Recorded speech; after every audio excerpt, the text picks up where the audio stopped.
Friends, நீங்க நம்ம சேனலை சப்ஸ்கிரைப் பண்ணலையா? சப்ஸ்கிரைப் பண்ணிக்கோங்க. கூடவே பெல் பட்டனையும் ப்ரெஸ் பண்ணிட்டு அதில் ஆளுங்கிற ஆப்ஷனை கிளிக் பண்ணுங்க. வணக்கம் and welcome to Saranya kitchen. இன்னைக்கு நம்ம 5 நிமிஷத்துல ஒரு பேன் கேக் செய்ய போறோம். ரொம்ப ரொம்ப ஈஸி. அதுக்கு தேவையானது கார்ன், அதுக்கப்புறம் கார்ன்ஃப்ளவர், மிளகாத்தூள் ஒரு 1/2 டீஸ்பூன், அதே மாதிரி 2 டீஸ்பூன் அளவுக்கு சர்க்கரை, தேவையான அளவுக்கு உப்பு, அப்புறம் 1 டீஸ்பூன் அளவுக்கு ஆயில் இல்லைன்னா பட்டர் கூட நீங்கள் சேர்த்துக்கலாம். பார்த்தீங்கன்னா இந்த ரெசிபிக்கு நம்ம கோதுமை மாவோ மைதா மாவோ எதுவுமே சேர்க்க தேவையில்ல. இதுவே போதுமானது. டேஸ்ட்டும் ரொம்ப சூப்பராக இருக்கும். குழந்தைங்க விரும்பி சாப்பிடுவாங்க. கண்டிப்பாக ட்ரை பண்ணி பாருங்கள். இப்போ நம்ம சோளத்திலே நமக்கு தண்ணி இருக்கிறதுனால நம்ம தண்ணியெல்லாம் இதுக்காக தனியாக ஆட் பண்ண தேவையில்லை. 1 டேபிள் ஸ்பூன் அளவுக்கு கார்ன்ஃப்ளவர் ஆட் பண்ணியிருக்கேன். இப்போ 2 டீஸ்பூன் அளவுக்கு சர்க்கரையை சேர்த்துக்கலாம். என்னோட சோளம் ரொம்ப சின்ன சோளம், அதனால குவான்டிட்டி கம்மியாக இருக்குது. உங்களோடது பெருசாக இருந்தால் நிறைய குவான்டிட்டி வரும். 1/2 டீஸ்பூன் அளவுக்கு மிளகாத்தூள், அப்புறம் 1 டீஸ்பூன் அளவுக்கு எண்ணெய் சேர்த்துக்கலாம். அப்படி இல்லைனா நீங்கள் பட்டர் கூட சேர்த்துக்கலாம்.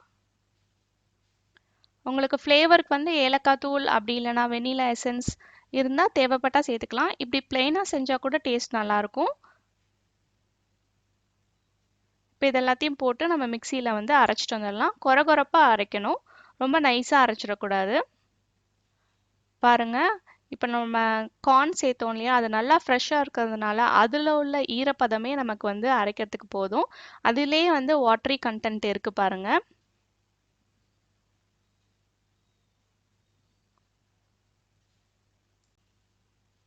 இப்போ நம்மளோட பேன் கேக்குக்கு மாவு ரெடி ஆயிடுச்சு. இந்த மாதிரி பக்குவத்தில் இருக்கணும். ரொம்ப தண்ணியாக இருந்துச்சுன்னா பேன்லேருந்து ஒட்டிட்டு வராது. அதனால இந்த மாதிரி திக்காக இருக்கிற மாதிரி பார்த்துக்குங்க. அதே மாதிரி கொரகொரப்பாக இருக்கணும். இப்போ கல் சூடாயிடுச்சு. அதில் நம்ம எண்ணெய் அப்ளை பண்ணிக்கலாம் மேலே. இப்போ நம்ம பேன் கேக் ஊற்ற ஆரம்பிச்சிடலாம். இது சட்டுன்னு நம்ம பண்ணிடலாம். வீட்டில் இருக்கிற பொருள் வச்சு 5 நிமிஷத்தில் நம்ம இது செஞ்சிடலாம். டேஸ்ட்டும் ரொம்ப நல்லா இருக்கும். நீங்கள் இந்த பேன் கேக் செய்யும் போது ஸ்டவ்வை சிம்லேயே வச்சுக்கோங்க. இந்த மாதிரி லைட்டாக தட்டிடுங்க. தோசை மாதிரி வாக்க வேண்டாம், இந்த மாதிரி லைட்டாக தட்டினாலே போதும். இப்போ சைட்ஸ்லலாம் ஆயில் சேர்த்துக்கலாம். கீழே லைட்டாக ப்ரௌன் ஆகும் போதே நம்ம திருப்பி போட்டுறணும். பாருங்கள், நீங்கள் கொஞ்சம் கவனத்தை விட்டுட்டிங்கன்னா அது சீக்கிரமாகவே கருகிடும். அதனால கேர்ஃபுல்லாக நீங்கள் டக்குன்னு பார்த்து திருப்பி போட்டுருங்க. இப்போ 2 சைடும் வேக வச்சு எடுத்தோன்னா அருமையான கார்ன் பேன் கேக் ரெடி ஆகிடும். பாருங்கள், ரொம்ப டேஸ்ட்டாக இருக்கும். அதே மாதிரி ஹெல்த்துக்கு ரொம்ப நல்லது. குழந்தைங்களும் விரும்பி சாப்பிடுவாங்க. இதை டொமேட்டோ கெச்சப் கூட சேர்த்து வச்சு சாப்பிட்டிங்கன்னா ரொம்ப அருமையாக இருக்கும். இதே மாதிரி நம்ம மீதமுள்ள மாவுலேயும் பேன் கேக் சுட்டுடலாம்.